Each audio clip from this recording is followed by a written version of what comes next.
For today's video, ipapakita ko sa inyo kung paano ko ginawa ang computer table na ito. Let's go mga ka-DIY!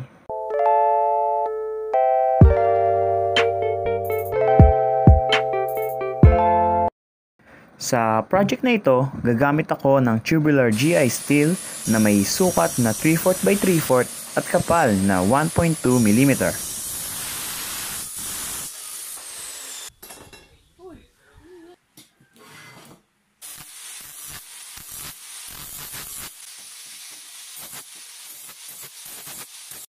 At ito na ang lahat ng mga materyales na kailangan natin para sa frame.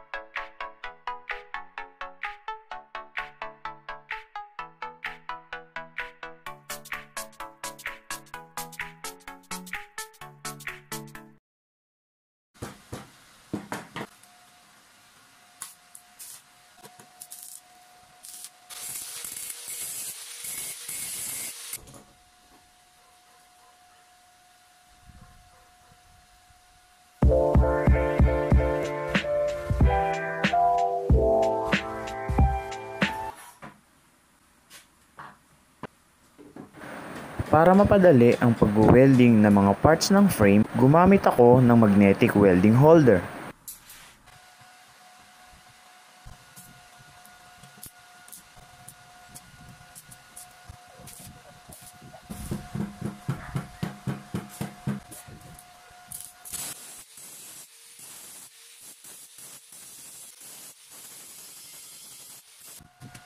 At para maging pareho ang sukat at distansya ng mga frames, pagkatapos kong mai-weld at grind yung isang part, inilapat ko na lang yung isa pa.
Sa part na ito, I decided na hindi na i-weld yung isang part ng frame dahil mahihirapan lang ako ipasok ito sa kwarto na paglalagyan ko. Kaya naman, nilagyan ko na lang ito ng angle bar na may butas sa magkabilang side at self-drilling screw para masecure ang mga pinagdugtungan.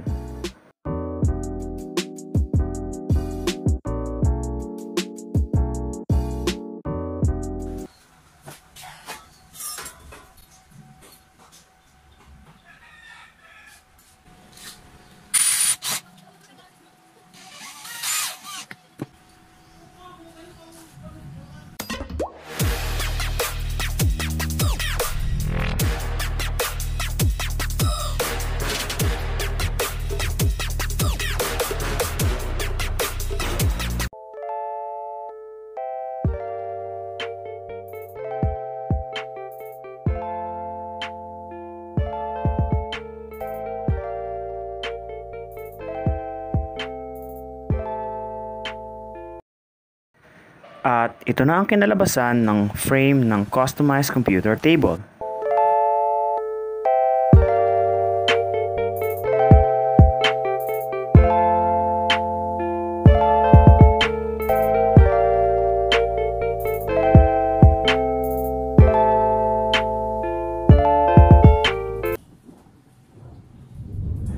At para naman sa tabletop, gagamit ako ng 3/4 marine plywood at ilalaminate ko para mas mumukhang elegante.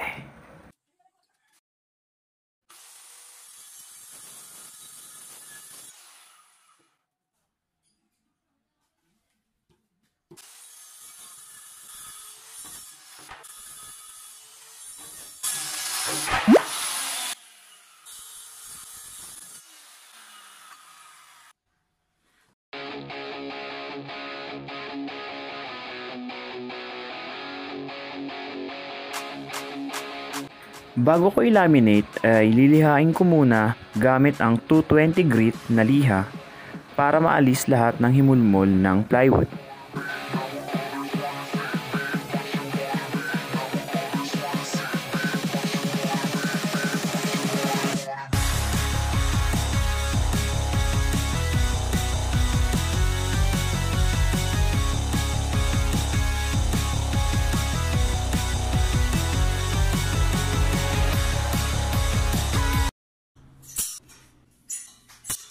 Sa part na ito, bubutasan ko ang mga parte ng frame na paglalagyan ko ng mga black screw para i-secure ang tabletop.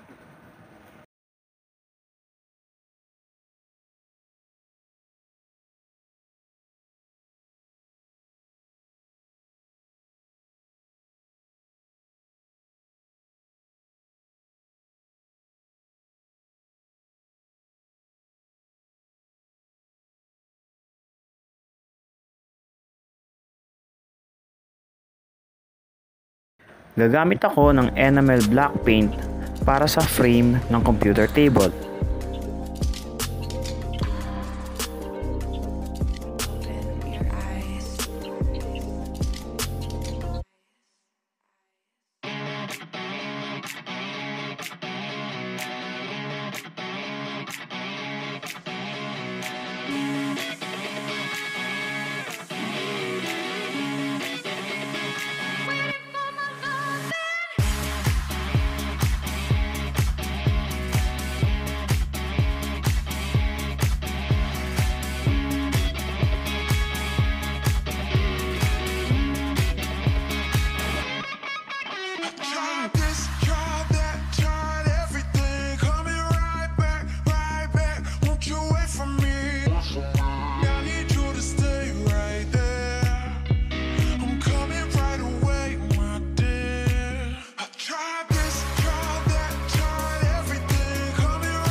Sa part na ito, ilalagay ko na ang Formica sa plywood gamit ang Rugby as adhesive.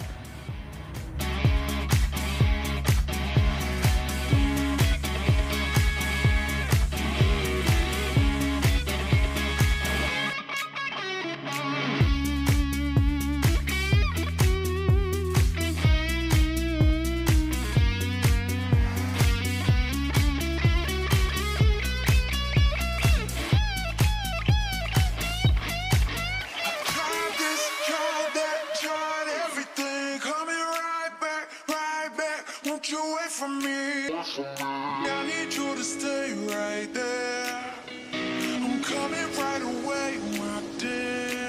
I tried this, tried that, tried everything. Coming right back, right back. Won't you wait for me? I need you to stay right there. I'm coming right away. Dito, ilalapat na natin ang tabletop sa frame at lalagyan ng black screw para hindi gumalaw.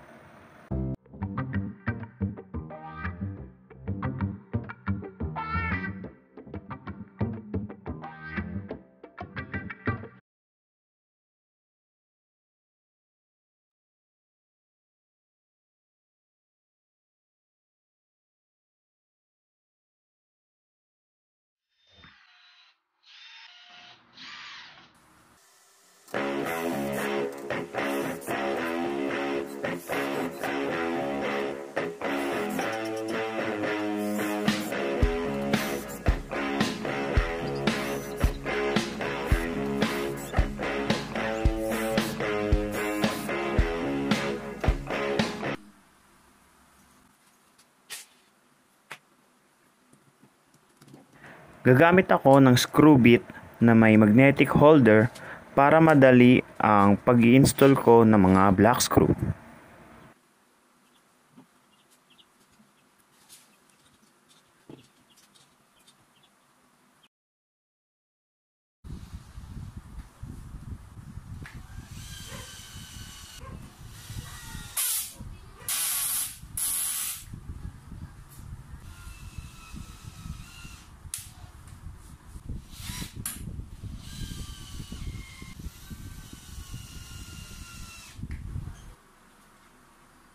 Sa part na ito, naglagay ako ng scrap plywood at inipit para magsilbing patungan sa paglalagay ko ng mga headboard.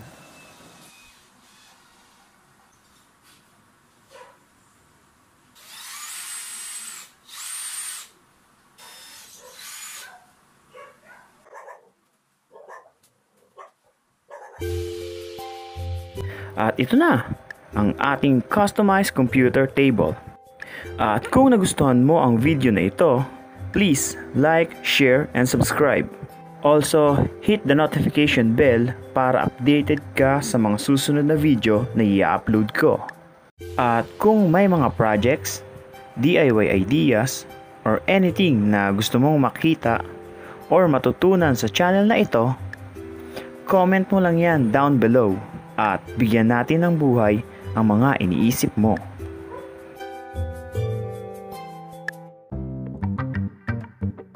Para hindi magasgasan ng tiles or sahig ng kwarto ay lalagyan ko ito ng rubber footing.